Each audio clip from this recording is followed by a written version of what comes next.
Welcome. We're going to give people a couple of minutes to pop in.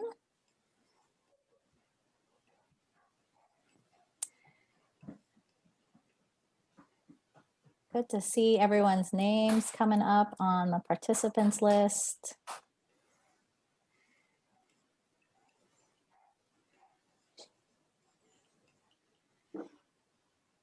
Welcome.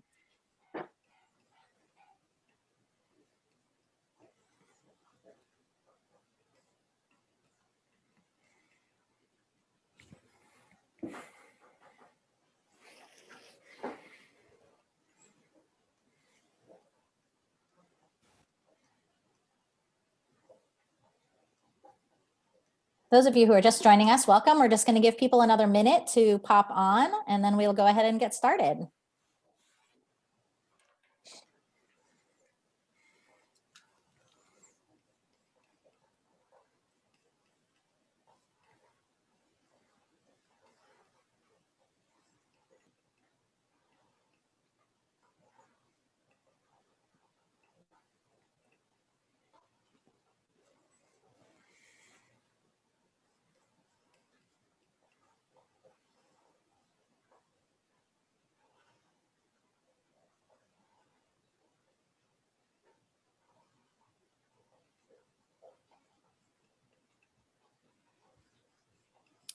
Welcome. For those of you who are just joining us, we're just giving people another 30 seconds or so to pop on, and then we'll get started.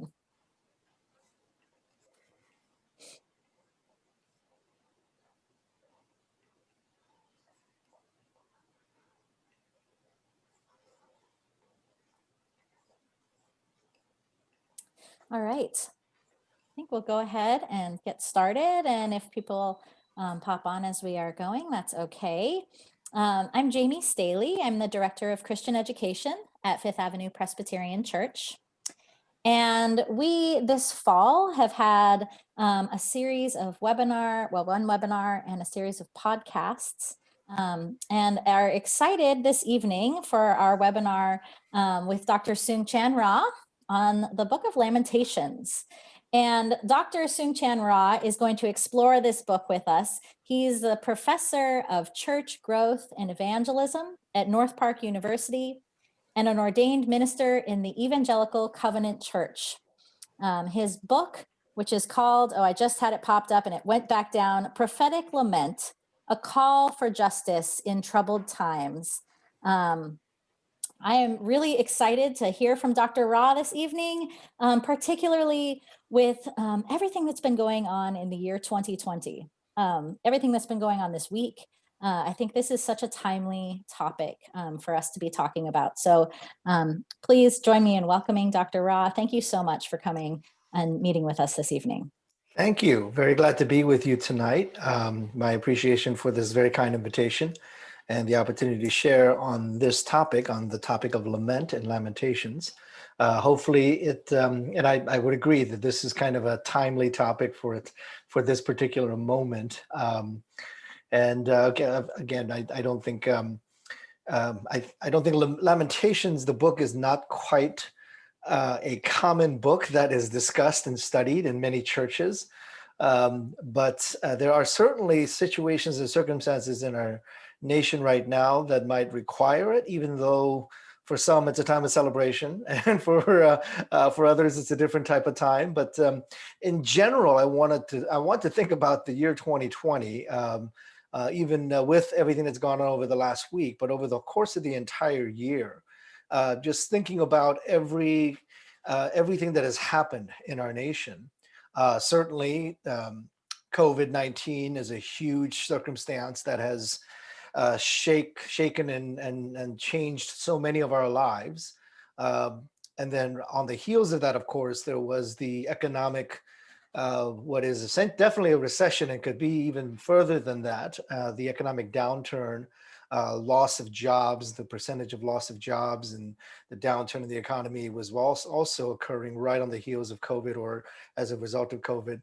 And then, of course, you had over the summer and still going to this day, this conflict along racial lines and a reckoning and sort around the issue of race. So if you look at those three major events over the course of 2020, and then of course you add to that a contentious and very complex and very contested election that we are just maybe not quite yet out of.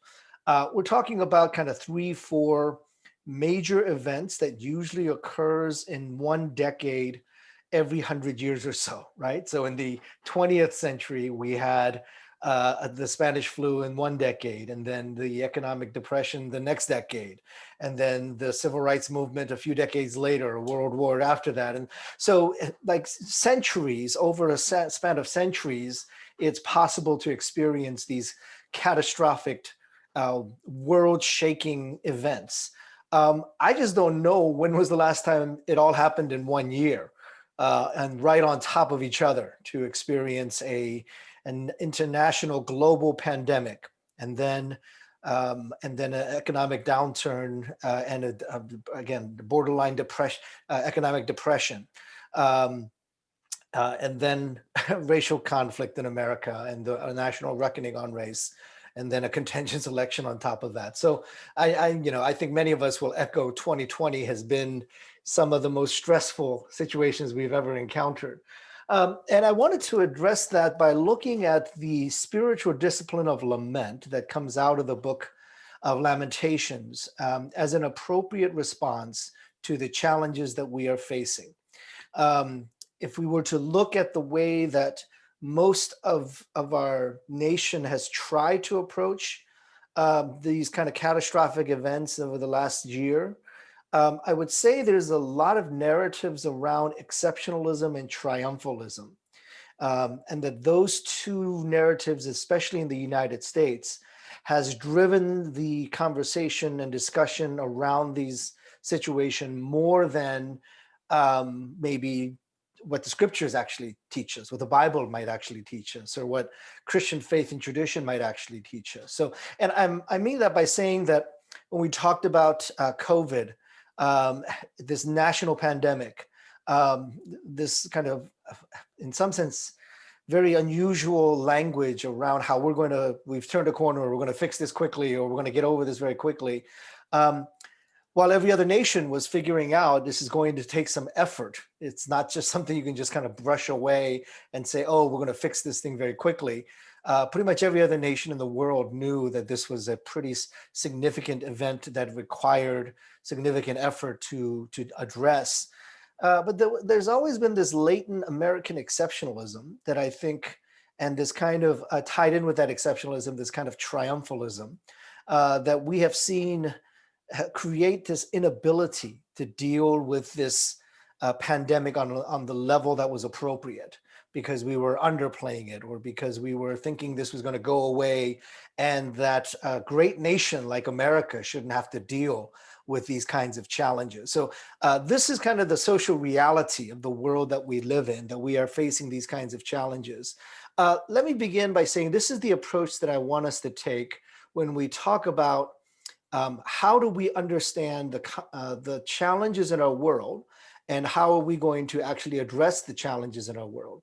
And I want to do this through what I think is as for me as a theologian especially, what theology can look like. And I'm offering this hermeneutical circle for theology, which was taught to me by Eldon Villafañe. He was my professor. He was actually from New York, was a Latino immigrant, Pentecostal Reformed academic. And he was my social ethics mentor at Gordon Conwell. And he talks about the kind of 3-stage process of developing a practical theology, or more likely an applied theology, meaning theology that's not up here, but theology that's on the ground and actually making a difference in the world around us. So I wanted to take a look at lament as a practical theology. So the first category is clarification, which means how do we understand the world around us? What's going on? The social analysis. What's happening in Chicago that is unique? What's happening in the United States that's unique? What's happening in our time period in this particular moment in history that's unique? Conceptualization, again, the root word there being concept, theological concepts, biblical truths that speak to our context. And then finally, confrontation, which sounds kind of upset and angry, but it really isn't. It just means, what are we going to do about it?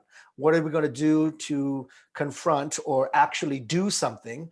Methodology, practices, application into our context with the theological concepts. So that's going to be our approach today. We want to make sure we understand what's going on in the world around us, that we're doing the accurate social analysis of what's going on in our world, and then tie that in with a biblical response, which I will again affirm that really needs to come from our theology of lament. And then we're going to take a look at how that gets applied into our current reality. So those are the kind of the three areas we're going to look at by looking at lament, or the book of Lamentations. But let me begin by explaining where did this book come from? So most of us know it's in the Bible. At the same time, very few of us have engaged this topic of lament or lamentations. And I'll give you an example of this. There was a study that was done by a Wesley Seminary professor in Washington, D.C. She's a Methodist professor in the Old Testament, And she was looking at liturgical Christian traditions. So that would be the Lutheran Church, the Catholic Church, the Anglican Church, etc. So these are denominations that use Book of Common Prayer or some kind of liturgical guide in terms of their worship life. And what she discovered was that when a church that was supposed to engage a lament psalm, or sing a hymn of lament, or preach on the lament psalms, or through the book of Lamentations, many of these churches, and these were American churches, just skipped over it. Decided, you know what, lament is not fun. So let's replace the lament psalm we were supposed to read, or the lament hymn we were supposed to sing, and let's replace that with a happier song, or a happier psalm, or a happier hymn. So that was kind of the liturgical tradition. And then they looked at those churches that use the hymns, more traditional worship, but use the hymns as their guide for their worship. And they were looking at Baptist and Presbyterian hymnals in particular. And they found that, and this was Glenn Pemberton who did this study, that if you look at the Psalms, which was the worship book of Israel, 150 Psalms, about 60% of the Psalms were Psalms of celebration, which talked about how great God is, all the good things that he's done, how happy we were in our faith, et cetera, kind of good things about God and worshiping God for the good things he has done. But 40% of the Psalms in the Bible are actually what we call Psalms of lament. And lament is actually talking about suffering, about pain, about difficult times and circumstances. And so it's a 60-40 split when you look at the worship life of Israel. 60% songs of celebration, 40% songs of lament, or psalms of lament. But what Pemberton found in looking at Baptist and Presbyterian hymnals was that about 80 to 85% of the hymns were hymns of celebration. So not 60%, but more like 80, 85%. And only about 15, 20% of the hymns in the Baptist Presbyterian hymnals were hymns of suffering or of lament. So you can see, even in the songs and hymns that are in our hymnals, how much we diminish the power of lament, or diminish the role of lament in the church. And of course, that study was just looking at what was in the hymnals. It actually wasn't looking at what songs were actually sung on a typical Sunday. So all of this points towards, as I said earlier, this kind of exceptionalistic, triumphalistic attitude of the American church, which doesn't want to deal with the reality of suffering and pain. They want to jump to, yes, Lord, everything's awesome. Everything is great. And those are the kind of songs we tend to sing in our Sunday worship, songs of celebration rather than the songs of lament that, again, we see all throughout scriptures.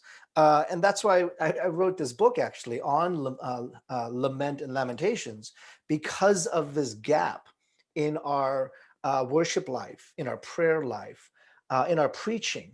I would probably win this bet if I were to ask, how many of you have ever heard an entire sermon series, not just one sermon on the one positive verse in Lamentations in chapter 3, but an entire sermon series on the book of Lamentations? Most of you probably haven't. And, again, going back to Dr. Hopkins's work, that lament is the easily skipped over, easily glossed over, easily left out part of the Bible. And again, it reveals a tendency by American Christians towards this exceptionalistic, triumphalistic narrative, and it self-perpetuates. So you have this kind of exceptionalistic self-perception, you have this dominance of celebration and the diminishing of lament, and so you keep furthering that narrative of exceptionalism and triumphalism. Everything is awesome, everything is going to stay awesome, and then you end up ignoring an important biblical discipline, and then you keep perpetuating this kind of dysfunctional theology or dysfunctional spiritual practice of worship. So that's why, again, I want to introduce you today to the book of Lamentations. But let's talk about why the book of Lamentations was written and the context in which this book was written as we get into some of the lessons we might learn from the book of Lamentations. But you can look, for example, in the first 3 verses, and it gives us the context, the history of why Lamentations was written. Chapter 1, verse 1 says, "How deserted lies the city, once so full of people, how like a widow is she, who once was great among the nations. She was once a queen among the provinces, but now has become a slave." So some of you might know the history of Israel in the Old Testament. King David and King Solomon were the leaders that built up Israel. Built up Israel as a military power, and then eventually as a economic power as well. And then once Israel was built up, it was seen as this great nation. Once the capital city of Jerusalem in particular, a city filled with people, once great among the nations, queen among the provinces. So we're seeing this kind of elevation of Jerusalem and Israel as this mighty nation in the ancient Near East. But most of you know the story that Israel begins to fall away from following God and following the commandments of God, and disobedience and idolatry. And instead of the great kingdom it was under David and Solomon, it begins to slip generation after generation. It begins to slip, and it falls away from God to such an extent that God has to bring judgment upon Israel. And that's what happens in the book of Lamentations. It's right after the judgment. It says, "Bitterly she weeps at night. Tears are on her cheeks. Among all her lovers, there is no one to comfort her. All her friends have betrayed her. They have become her enemies." So this once great nation is now empty. The capital city of Jerusalem has been conquered by the Babylonians. And then, of course, we see in verse 3, after affliction and harsh labor, Judah has gone into exile. And many of you know that in the Old Testament, exile was the greatest punishment God could give to his people. She dwells among the nations, no resting place. All who pursue her have overtaken her in the midst of her distress. So this description of exile is unquestionably, if you look at biblical history in the Old Testament, the worst moment in Israel's history. They've lost everything. They lost their status as kind of this exceptional people. They lost their homeland, their kind of status as a great nation. The Babylonians have come and sent them away into exile, which was the ultimate curse that God's people could have received. Well, the nation of Israel now faced that curse. They were sent away into exile. And exile usually meant that they were taking the best of that community. So Israel didn't exist as a nation anymore. But not only did they not exist, there was this separation of families. That's one of the ways to conquer people, by separating their families. And what would happen in the exile is they didn't take everybody, but they took the leaders, the prophets, the priests, the kings, and pretty much everybody that was literate. And oftentimes it meant the men. So all the men were taken away so that they couldn't rebuild Jerusalem, rebuild Jerusalem anymore. So this is a moment in their self-perception. It would have been kind of the worst moment in Israel's history and Jerusalem's history. They really, at this moment, they really can't think of going any lower than this. Everything they had treasured, that had been taken away. So there are kind of three potential responses to this tragedy in this moment, historical moment. And I'm going to focus on the first one and the third one. We won't get as much into the second one, but I'm going to focus on the first one and the third one. The first option, I guess, if in the midst of this tragedy, in the face of this exile, is to run away and hide and to give up. But the option that Lamentations takes is the third one, which is to seek God's will through the process of lament. So I want to look at the first one and the third one about how that was the appropriate response was the third one, but the inappropriate temptation to respond to this tragedy, this exile, was to run away and hide. And to that temptation, Jeremiah writes a letter, or Yahweh writes a letter through Jeremiah to the exiles in Babylon. And this is what the Lord Almighty, the God of Israel, says to all those I carried into exile from Jerusalem to Babylon. So Jeremiah writes this letter through the book, in the book of Jeremiah, to the exiles in Babylon.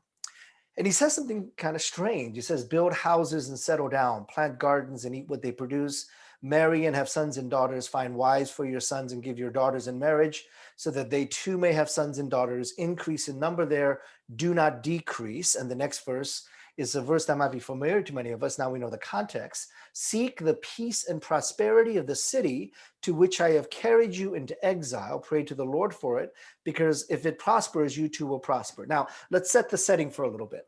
The setting is Israel has lost everything. Jerusalem has lost everything, the capital of Israel. They've lost their home. They've lost what they believe was a special status before God. They lost their families. They lost their leaders. They lost any future hope because all of that has been taken away. So at this lowest moment in Israel's history, they are in Babylon, many of them who are receiving, the ones who are receiving this letter. And this, you couldn't get worse than this. This is about as low as you're going to get. And yet Jeremiah writes to the Babylonian, to the Israelites, to God's people in Babylon. He says, you still aren't allowed to give up. You still need to seek the peace of Babylon, the city to which I have carried you, which would have come as a shock to the exiles in Babylon. Because whenever you see that phrase, seek the peace, 99.9% of the time in the Bible, when a city is attached to it, it is seek the peace of Jerusalem, which makes sense. Jerusalem, the capital city. Jerusalem, the city of God's peace, all the good things about Jerusalem. And yet that's not what's being affirmed here. What's being affirmed here is Jerusalem, not seek the peace of Jerusalem, but seek the peace of all places in the world, Babylon. And so that must have thrown God's people to say, what are you talking about? We don't seek the peace of Babylon. We seek the peace of Jerusalem, because Babylon is the symbol of everything that's wrong with the world. It's Vegas and Hollywood and Wall Street and Washington, D.C., all rolled into one. It's the center of evil, not like Jerusalem, which is the center of God's peace. And yet God says, seek the peace of Babylon. So in this lament that is being offered, we are reminded that we are not allowed to give up even in the most extreme, difficult of circumstances. That's not an option for God's people. So, think of some of the worst scenarios that have happened. A deadly virus that has killed so many people, an economic downturn that we will feel the repercussion of for I don't think it's going to be short term. It's going to be for years and maybe even decades. We feel the effects of this economic downturn. And then on top of that, the racial unrest that we still haven't figured out. Let's be honest, we're still working through this. The racial conflict and the racial heritage that needs to be addressed. We haven't figured it out yet. So you've got all these things happening. It's like the worst scenario you can imagine, combination of all these different things. We're really not allowed to give up even in those kind of circumstances. And God's people are called to continue to be God's people, even in the most difficult of circumstances. What I'm going to challenge tonight, though, is that in the book of Lamentations, through the book of Lamentations, is a reminder that in church history, we have oftentimes done what Jeremiah 29 tells us not to do, which is to run away and hide. And Jeremiah 29 clearly says you can't do that. You seek the peace and the prosperity of Babylon, not just Jerusalem. You continue to marry and have children and give your children away to marriage and they have children. You continue to live your life of God's people, even in the most difficult of circumstances.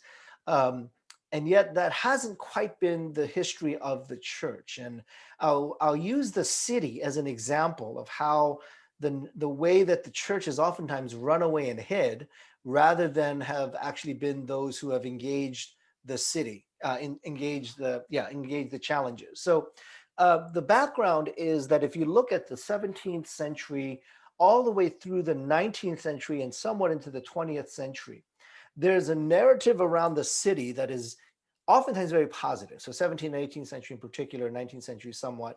And that's the image of a city set on a hill. And maybe the most famous illustration of this is the governor of Massachusetts, who comes up to the bay and looks over what will become the great city of Boston. And he says, I envision a city set on a hill.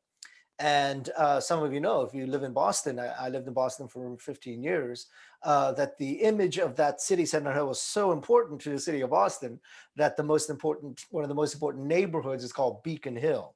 And one of the most significant streets that cuts through the whole city of Boston is called Beacon Street. And so that's the picking up on this image of Boston as a city set on a hill where the light of Christ will go forth into all the world. So there was this kind of self-perceived exceptionalism around the cities of the United States. They will be new Jerusalems and new Zions where the gospel of Jesus Christ will go forth, whether it's Boston or New York or Philadelphia. These places will be the centers of the gospel and Christian witness. The thing that begins to change it is in the 19th century that something begins to change not in the makeup of the cities in the United States, mainly due to two key factors, both involving the movement of people. The first movement of people into especially the East Coast urban centers was the migration and the influx of Eastern and Southern Europeans in the 19th century. Now, prior to that, most of those who made up the population in these urban centers would have been, well, white Anglo-Saxon Protestants. They would have been white Protestants, German Lutherans, Scottish Presbyterians, British Anglicans, and Episcopalians. And that would have been the general makeup of these urban centers. But then with the Industrial Revolution, you get the influx of Eastern and Southern European, and they're not Protestant.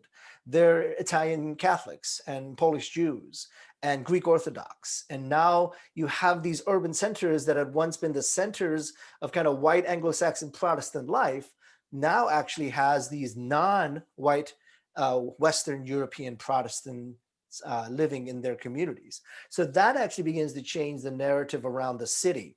The second factor, of course, is the Great Migration, not the immigration, but the Great Migration of African Americans post-Civil War all the way through World War II, the Great Migration of African Americans from the South, the Deep South, oftentimes the Mississippi Delta, or the Carolinas or Atlanta, Georgia area rather. These former slaves or the descendants of slaves leave the South and start moving to these urban centers in the North. Isabel Wilkerson has a phenomenal book on this called The Warmth of Other Suns. And you see this migration from the South to, well, New York and Philadelphia and Boston and Baltimore and Chicago, Cleveland, Detroit sees the influx of African Americans. So what had once been seen as a city set on a hill, a New Jerusalem, New Zion, with the influx of these non-white Protestants or white non-Protestants or non-white Protestants, it begins to change the narrative around that. And as these non-Protestant whites move in and the non-white Protestants move in, African Americans, it creates a phenomenon we now clearly know as white flight. And that is the movement of whites from the city to the suburbs, and not just whites, but mostly white Christians or white Protestants. Robert Orsi writes about this and describes this, that the language around the city changes from Jerusalem to Babylon. Instead of the city set on a hill to what's described here by Robert Orsi, caves of rum and Romanism. or this other language, that the city was getting depicted as the vicious destroyer of the common good, of family life and individual character. So you're beginning to see this transition of seeing the world as seeing the city, especially, as an evil place, and therefore good white Protestants need to leave the city, white flight, to run to the suburbs. One of the ways we know this is in the amount of money that was spent on new church buildings from 1945 to 1960. Now, that will be the time period where the height of white flight occurs, mainly because that's when African Americans in particular begin to move into urban centers in huge numbers. White Protestants, seeing the influx of African Americans, this is when you see neighborhoods turn over, all the for sale signs go up, massive white flight to the suburbs. And tied into that was not just white flight, like I mentioned, it was white Christian flight. So you're seeing the increase in the number of new buildings that are being built. So 1945, $26 million spent. By 1960, at this height of this white flight, that number jumps to $1 billion. So you see the numbers there. Winthrop Hudson puts out a 38.5 times increase in 15 years in the amount of money spent on new buildings. So what's interesting, though, is the type of buildings that were being built in the suburbs at this time. So people are leaving the city, they're abandoning their churches, oftentimes taken over by African-American communities, and they take over the church buildings. And now they build actually significant churches in the city, African-American churches, Black churches in the city. But then when the white flight occurs, new buildings are going up in the suburbs. And one of the things I noticed, especially in the Midwest, but in other parts of the country as well, in the East Coast as well, start seeing a lot of church buildings that look like this.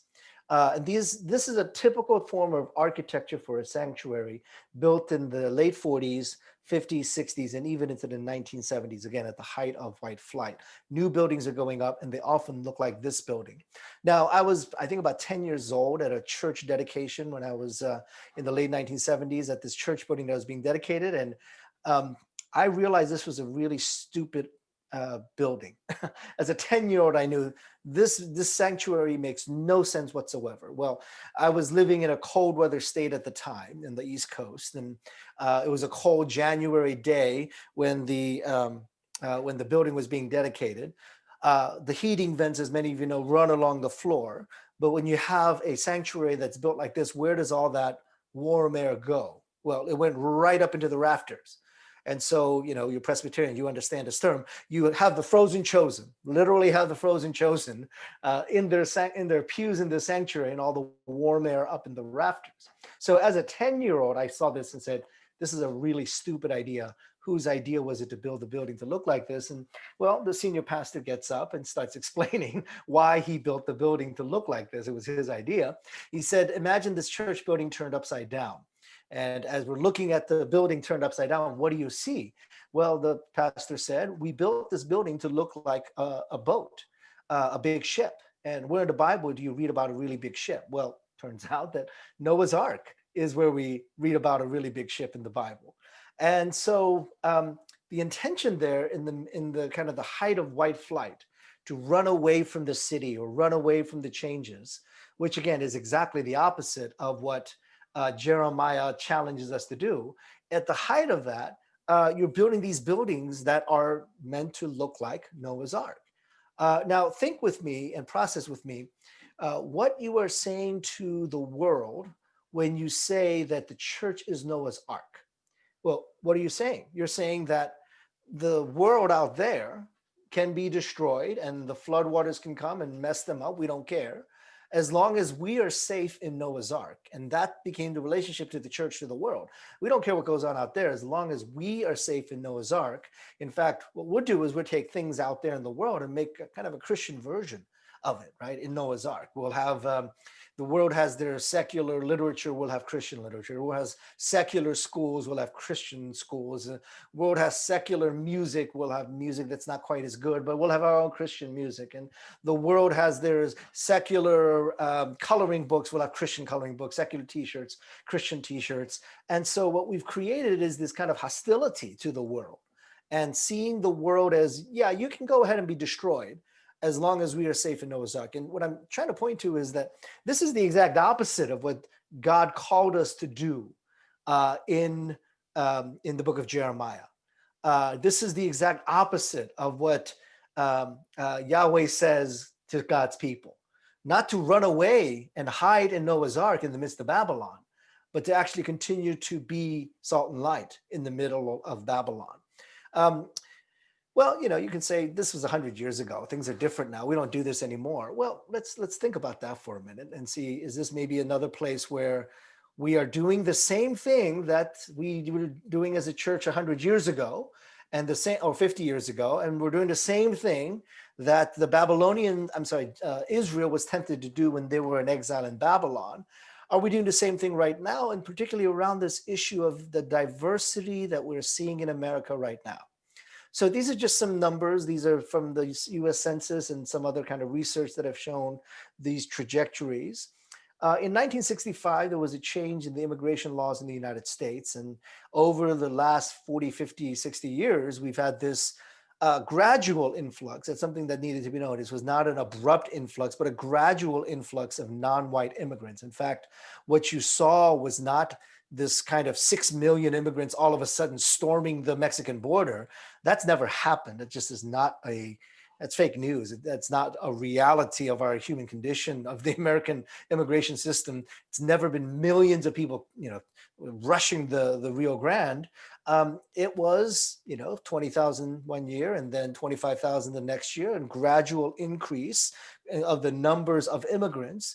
The main difference from 1965 forward is that prior to 1965, there were clearly, explicitly racist laws that said we will not take immigrants from certain countries. There was a ban on immigrants from China. There was a ban on immigrants from certain countries. So, we don't do that anymore, of course. But back then, that's what they did. They banned people from coming from certain parts of the world and discriminated against them. So in 1965, as part of the civil rights movement, these racist laws were overturned. Not, let's let anybody and everybody in, but we'll still have the same number of immigrants. We'll gradually increase them. But instead of, 90% coming from European nations like, Europe, places in Europe or North America like Canada or Australia, we're going to start getting immigrants from Latin America. And we're going to start getting immigrants from Asia and even some immigrants from Africa. But Asia and Latin America in particular became the influx of non-white immigrants from 1965 forward. But here's the catch. By 2008, the US minority population was already a third of American society. But by 2011, the major shift was that half the births in America were now of non-European descent. And that should say 2016, I believe. It might be somewhere in 2015, 2016. The incoming kindergarten class, meaning 5 years later, it makes sense that after the birth rate changes 5 years later, the kindergarten class changes. So half the incoming class of 2015, 2016 are non-European descent. It speeds up in terms of the birth rates because the birth rate is not going below 50. So that by 2023, just 3 years from now, half of all children in the United States are going to be of non-European descent. And the projection is somewhere in the 2040s, half of the American population will be of non-European descent. Now, the thing I want to point to in these numbers is that these numbers, especially 2042 and 2023, they're not tied to immigration patterns. They're tied to birth rates. So, the wall never got built, but, you could have built the wall. And I've said, you could have built a dome. I mean, just completely sealed off the United States and, made Canada pay for a dome to seal off the US. These numbers would not have changed because the connection of the browning of America or the diversity in America is not based upon immigration patterns. It's actually based upon birth rates. And what we saw in conjunction with that is that the immigration patterns, but not and the birth patterns has meant actually good for the church rather than bad for the church.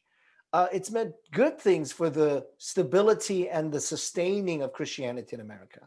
Because while the majority culture churches are going like this, white churches, mainline evangelical, it actually doesn't matter at this point. White churches are just on this precipitous decline. The only way Christianity in America is being sustained is Black churches, Latino churches, Spanish-speaking congregation, Asian churches, Korean congregations, et cetera, et cetera. Those numbers are going up. And so what Stephen Warner, UIC professor, says is it's not the de-Europeanization of America. I'm sorry, it's not the de-Christianization of America, but the de-Europeanization of American Christianity. So this is our social reality that we're living in right now. Now, my question is, are we going to do what Lamentations calls us to do, or are we going to do what Jeremiah tells us not to do, which is to run away and hide, to build a wall, or to talk about, we got to stop immigration. We got to stop refugees from coming here. We got to do all these things to stop what's going on in the world around us, or to run away and say, well, we got to move into communities where we can't see them anymore, or we got to, kind of cluster around ourselves and so that we can be safe on Noah's Ark. Or are we going to seek the peace of the city into which God has sent us? And that even in the midst of exile, whatever that might mean for many of us, we are still going to seek God's peace. And that to me means responding not with this exceptionalistic, triumphalistic narrative of we're going to fix the world and we're going to solve the problems with our good old American ingenuity and know-how, but actually entering into a space and time of lament that calls us to transformation, not through triumphalism, but through lament. Let me give you an example of this in the book of Lamentations, and how we might see this, some maybe positive examples of what we can do as a people to respond and lament. The first, I'll just close with this point, and then we'll open up for Q&A. The first is the question of who wrote the book of Lamentations. Now, I've mentioned Jeremiah quite frequently because Jeremiah is the historically attributed author of the book of Lamentations. And the answer is pretty simple. We've talked about this, that in the exile, the Babylonians took away all the learned, the intellectuals, the prophets, the priests, the kings, the young men who could read or write. So anybody who was literate was taken away. So, of course, the story of Daniel and his friends who were young men who were literate, who had the potential to rebuild the city of Jerusalem. The Babylonians took away. And so it's possible that nobody who could read or write was left behind. In fact, we know that it was mostly widows and orphans, the crippled, the lame, the blind, those who were on the margins of society, who Babylon said, there's no way these people could rebuild Jerusalem. Those are the ones that were left behind, which means there was, well, who could have written the book of Lamentations? Because it's clearly a literate book. Well, it turns out that Jeremiah was actually left behind. He was actually not taken into exile. The background is that Jeremiah, in the book of Jeremiah, writes that Israel should give in, or Jerusalem should give in to the Babylonian power. And so the Babylonians said, oh, he must be on our side. So they allowed him to stay. So historically, Jeremiah is attributed to the author of Lamentations because he could have been the only person who could read or write left in the city of Jerusalem. Now, the problem, though, is that if you look at the book of Jeremiah, that we know Jeremiah did write, and compare it to the book of Lamentations, which he's given credit for, the style of writing is just way too different. It's just complete contrast. The joke that I use is like, Shakespeare and Kendrick Lamar or Kanye West. They're both sets are great writers, but they're probably not the same person because their writing styles are so different. So the book of Jeremiah and the book of Lamentations are so different in style. There's no way the same person could have written this. Well, what's the answer? Well, my answer on this is that Jeremiah wrote down the words of Lamentations, but he actually was not the author of the book of Lamentation, as in they're not his words. What actually was happening was Jeremiah, after the exile, maybe the only literate person left in Jerusalem, goes to the town square, which would have been the city gate, and the people gather and they start telling their stories, particularly the women, about the loss of their loved ones and the suffering they endured. That's why I think Lamentations is probably the most feminine book of the Bible. And if there's just one lesson we can learn from Lamentations is let's take some time to listen to the voice of women and hear the voice of women, especially in the midst of suffering. That Jeremiah, for all his privilege, for all his position, his power as a prophet, he's got it all, right? I mean, he's the learned one, and he was proven right. He's got all these things going right for him. Jeremiah actually kind of shuts up in the book of Lamentations. In fact, he kind of gets out of the way and really makes room, particularly for voices of women. And if there's something that could be said right now in the midst of all the crises we're going through, it's probably that it wouldn't hurt the men to kind of be quiet for a little while and hear the voice of women. It wouldn't hurt for the privileged, the powerful, to maybe be quiet for a while and listen to those that have been suppressed in the past. It's not time for a white voice to say all lives matter. It's time for the Black voices to rise up and say Black lives matter.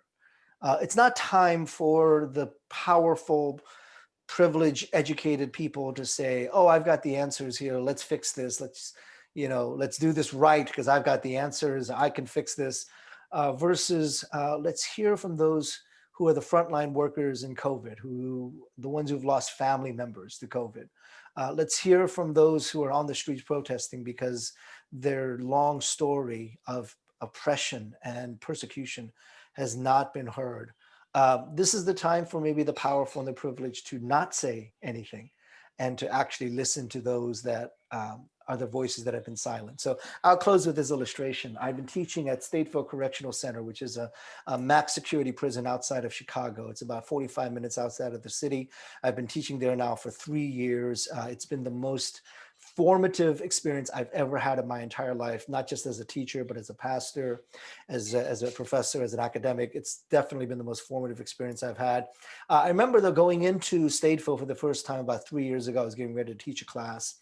And, these are mostly Chicago residents who end up in Stateville because it's the nearest max security prison. And, these are mostly African-American. It's about 80 to 90% African-American in Stateville. I'm Asian-American, but I'm also relatively short. I'm like 5'7", 5'8", if I'm wearing, lifts or something. I'm barely 5'8", or I'm not quite 5'8". So I'm a small guy. Most of the men in my class were 6 feet, 6'5", usually kind of big guys who were kind of from the rough part of Chicago. And so, I needed to go in there in some ways and establish my credibility, my authority. So I went in there dressed in my professor's, the blazer and the tie, and wanted to establish my credentials. I'm the expert in the room. I'm the person with all the knowledge. And the men that I were teaching were very gracious and were very attentive and very thoughtful about listening to me. But that didn't last very long, mainly because about 3 years ago, I was going through some crazy stuff in my life, just maybe some of the most significant challenges for me personally. Just everything that I could think of going wrong was happening around this time about 3 years ago. And it started to show in the classroom. And in fact, about 10 weeks in, I had a breakdown. I just couldn't take it anymore. And I just kind of, lost it in the classroom. And this was a little scary for me because, again, I'm a small Asian guy surrounded in this class with mostly African-American men. And I felt like I was kind of, I was not the one in power at that point. I didn't have the authority at all as I'm kind of breaking down in the classroom. And I won't forget this moment for the rest of my life. Corzell Cole, my dear brother, he's about 6'4", African-American from the South Side, tats, cut, gold teeth. He's kind of the person you think about, from the South Side of Chicago in prison. Corzell kind of fits the stereotype. Corzell comes over and he whispers in my ear, I'm going to get in trouble for doing this. And then he just hugs me and he just holds me and allows me to cry in his arms for several minutes. At that moment, it didn't matter that I had multiple degrees in theology. Didn't matter that I was ordained. Didn't matter that I had tenure and a full professor at a seminary, or that Corzell was in jail for something that happened in his life, and he was from a very different set of circumstances. It was just two people made in the image of God, clinging to God for grace. So there are these moments when you have the power and the privilege, and the best thing you can do is just shut up and let those who have been damaged and hurt the most by a broken world, let their voices rise up. The next week in class, one of my students, I don't know how he figured it out. He figured out somehow, he learned how to say, I love you, my dear brother, in Korean, and said that to me in class. Another student, he's in his 60s. He was on death row at once. When they got rid of death row, he was given a life sentence, so he'll never leave prison. He painted me a picture. And he said, I thought of you as I was painting this picture. Apparently he thinks I'm a black man with a huge afro, because that's how he painted me. And it was a picture of me as a black man with an afro charging the gates of hell and defeating the legions of hell. And he gave that painting to me, and I have that in my office right now. Those are the moments you realize that the lament that comes from the Erzberger brothers, who have suffered tremendously. Many of my students should not be in prison. In fact, one of my students who died because of COVID was in jail unjustly. If the Innocence Project that was working on his case had their way in the next couple of years, he would have been released from prison. But before he was able to be released, he died of COVID, was one of the earlier victims of COVID. These are the folks who had been the most oppressed and the most put upon, and in fact had the most reason to lament. And yet their voices were the most important voices, not mine, not the privileged, not the educated, but it was Corzel's voice and Michael's voice and Big Fella's voice. Those are the voices that needed to be heard. And I think in the midst of all that's going on in our world, it's not time for the privileged and the powerful to speak. It's time to listen to the voices of those that have experienced the most suffering in our world. Can we be a church that listens to these voices? I'll pause there. I spoke a lot longer than I had intended. My apologies, but I was wondering if maybe I can check the Q&A, and Jamie, if you can kind of jump back on to lead us in our time of Q&A. We do have a couple questions in the Q&A for those of you who'd like to ask a question. Q&A is at the bottom of your screen. There should be a just right next to participants. You can go ahead and click on that and then write a question in there. We do have one question, Dr. Rah. It says on page, this person knows the pages, on page 56, 57 in Prophetic Lamentations, you introduce the idea of Han, the way the victim of sin experiences sin. Can you elaborate on that idea a little bit? Yeah, I really wish I had more. I had written more on that topic. One, most of the material on Han is written in Korean. The two works that are written in English that I would add, and if you wanted to do further reading on it, one would be Andrew Park, Racial Conflict and Healing. P-A-R-K is the last name. He's a professor at United Seminary in Ohio. And Ann Joh, J-O-H is the last name. Dr. Joh teaches here in Evanston at Garrett Seminary, and her book is called The Heart of Christ, The Wounded Heart of Christ. I think that's the name of it. It's those words: cross, heart, wounded, something in those combinations. But both of them, as well as the writings in Korean, talk about this concept of Han. The reason Han is so significant is that those of us who are privileged in the West, we have a view of sin that comes out of our privilege, meaning we have a sense of agency, we have a sense of privilege, we have a sense of independence and kind of this individualistic worldview and approach that says that we have the agency to commit sin. And so the way we view sin is something that we do as a bad thing against another person. And it's not an inaccurate definition. It is, however, limited, because what it focuses on is the commission of sin and the acting out of sin. And usually the focus is on the perpetrator of sin, or the one who commits the sin. But Han says sin actually has kind of two places, right? Because it's not just the person who sins and does the act of sin, but it is also the sin has an effect on the person for whom sin is being acted against.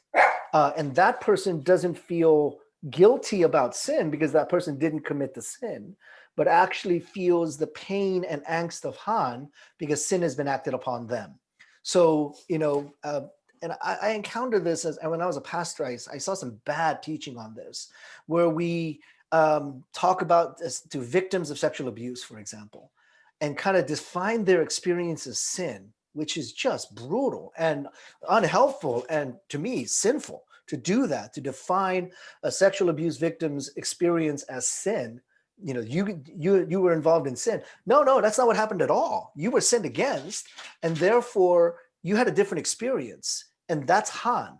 And so Han comes out of the Korean cultural context that historically, again, where this is a nation that has not been aggressors, but have been the victims of aggression. So there's this little peninsula that has been conquered by Japan, conquered by China, conquered by Russia, conquered by the US.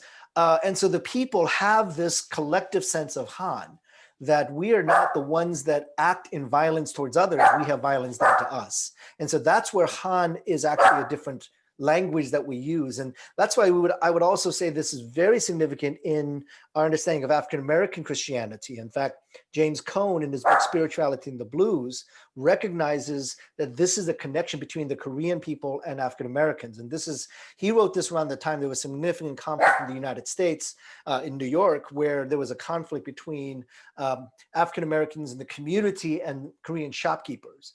And what he was pointing towards was there's actually a place where the two come together. And that is the blues experienced by African Americans, having sin acted upon them. And that's a very similar reality or experience like Han, which is the experience that many Koreans have experienced as a conquered people. So I would suggest that, it's a good way to go a little bit further in the reading on lament. Lament is not just sin that you did and you feel bad about. That's part of it, especially in our racial conversation. We have to lament over the sin we've committed. But I would say we also need to lament over the Han that people have experienced. And oftentimes, especially around race, the African Americans have experienced Han. Again, Cone calls it the blues. But that kind of experience is a different experience, and we can't expect the same response. That's why we don't, I don't think it's fair for white churches to go to Black churches and say, we need you to forgive us and we need you to join hands with us and do a public, confession with us so that we look good. That feels really, really inappropriate versus I need to confess my sin of racism, but also I need to walk with you or learn from you about the experience you've had in the Han of racism. So that would be the differentiation between sin and Han. All right. And if anyone else would like to ask a question, go ahead and just pop it into the Q&A there.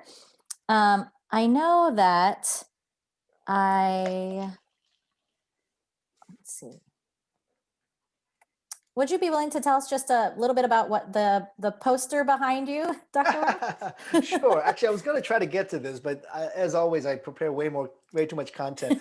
This is my latest book. It's called Unsettling Truths. And I was joking earlier, and not joking, but telling the background of this, that this book came out at the end of last year.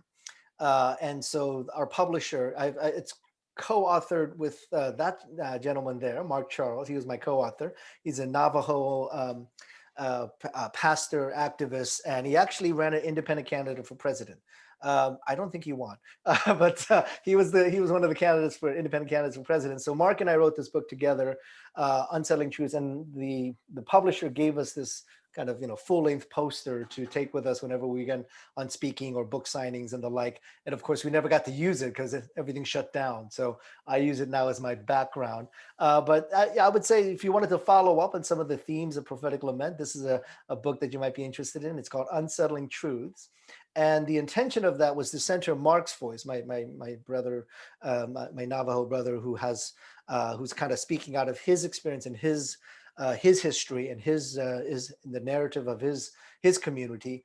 I try to give some of the theological framework around it, but it's looking at something called the Doctrine of Discovery and the ways that racism and white supremacy has been embedded into the narrative of America, whether that's through the Doctrine of Discovery or through Manifest Destiny, language around Manifest Destiny, even the Declaration of Independence and Constitution expressing this kind of white supremacy.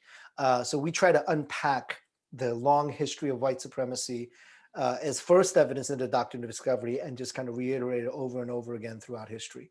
And the call, of course, is to say, as a church, can we move away from this language around white-centeredness and move more towards a language around conciliation, not reconciliation, which implies returning to an existing relationship, but conciliation where people are brought together with a common vision and a common purpose.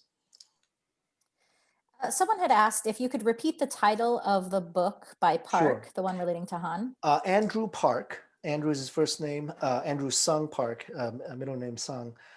Racial Conflict and Healing, I believe is the title. it's a green cover. I can see the cover. I think it's on Orbis, but there are at least racial conflict of hearing is definitely some of the words that are on that book. So if you Google that, Andrew Sung Park, racial conflict of hearing, that should show up. All right. And then we'll take this just as our last question. How does one learn to listen effectively when we are the privileged? Yeah, so some of that, for me anyway, it required for me to tap into my own lament, right? I mean, it required me to tap into my own suffering and pain, and the pain that I was going through 3-4 years ago. Um, my mom passed away over this summer, and just kind of reflecting on that and the pain, loss of that spiritual loss. And I think being in a relationship with others where you're not the one in control. So one of the ways that I've said oftentimes is there was a time period in the 60s and 70s when the main thing was white person find a black friend. Right? You all remember that? This was in the 60s and 70s, and it was like, find a friend that is of a different race than you. But one of my favorite comedians, Chris Rock, had this very funny bit on one of his comedy acts that he said, every white person has one black friend, and every black person has 10 white friends, because that becomes the ratio. And so the idea of having one black friend or one white friend or one Asian friend, I think it's not bad. I think it's good to have these relationships. But I think the next level we need to get to is actually not so much do you have the one black friend, but are you being mentored by someone of a different race and culture from you? And it's absolutely true that every single person of color has had at least one white person in authority over them. A teacher, a denominational official, a pastor, a professor, a boss, a senator. That's kind of the norm for people of color to have always had several white people in authority over them. It's kind of the norm. But many whites have not had a non-white person in authority over them, in a spiritual authority especially. So you listen differently when you listen to your one black friend. You listen differently if that person is your pastor, if that person is your spiritual director, if that person is your therapist, if that person is your boss in your denomination, if that person is your dean. It creates a very different dynamic. And so part of learning to listen is, frankly, being in a posture of learning, and the best posture of learning is actually to be under the authority of someone else. So I had a lot of white pastors come to me over the summer in the height of, especially in light of George Floyd, what can I do? What can I do? I said, well, if you're going to take the summer off anyway, most kind of pastors sometimes take the summer off, mega church pastors and the like, spend those 2 months on a sabbatical coming up, or 3 months, and just not be a pastor, but be pastored by a person of color, and seek the mentorship of a person of color, not just a friendship. That's not a bad thing. You should have friends of different races and cultures as well, but the mentorship of it. I mean, I've been so incredibly blessed by African-American pastors who have mentored me. So when I was a church planter in Boston, when I first started, I was 29 years old. I was, anxious and scared and just a kid. And I went and sought out African-American pastors to mentor me, and they responded. They took care of me. They took me out to lunch. They prayed for me, called me up out of the blue to pray for me. I owe my ministry to those African-American pastors. My degrees actually are owed very much to people of color. My doctorate of ministry my supervisor was out in Viafane, and my main reader for my PhD, doctorate, THD, at Duke was Willie Jennings, one of the foremost African-American church scholars. So those are the places where I'm not the one in privilege and power. I'm the one in a position of submission. And sometimes the best learning happens in those spaces. Awesome. Thank you so much, Dr. Rah, for joining us this evening. Sure. I know that several people asked about the books, all those things. And I also have one more I just want to share. It's called Alas, a Lament for the United States of America. Just came out by Crawford Brubaker, who is actually the brother of one of our former elders, Lizzie Brubaker, and the son of Reverend Patty Kitchen, who is one of our parish associates at Fifth Avenue. And it is a poetic interpretation of the book of Lamentations. So if this is a topic that is of interest to those of us listening, that would be another great place. So, and then of course, Dr. Rah's book as well, Prophetic Lament, A Call for Justice in Troubled Times. So thank you so much for joining us, Dr. Rah. This has been really wonderful. Pleasure. So, My and thank you pleasure. everybody who came. All right. Thanks for having me. Have a great evening, everyone. Good night.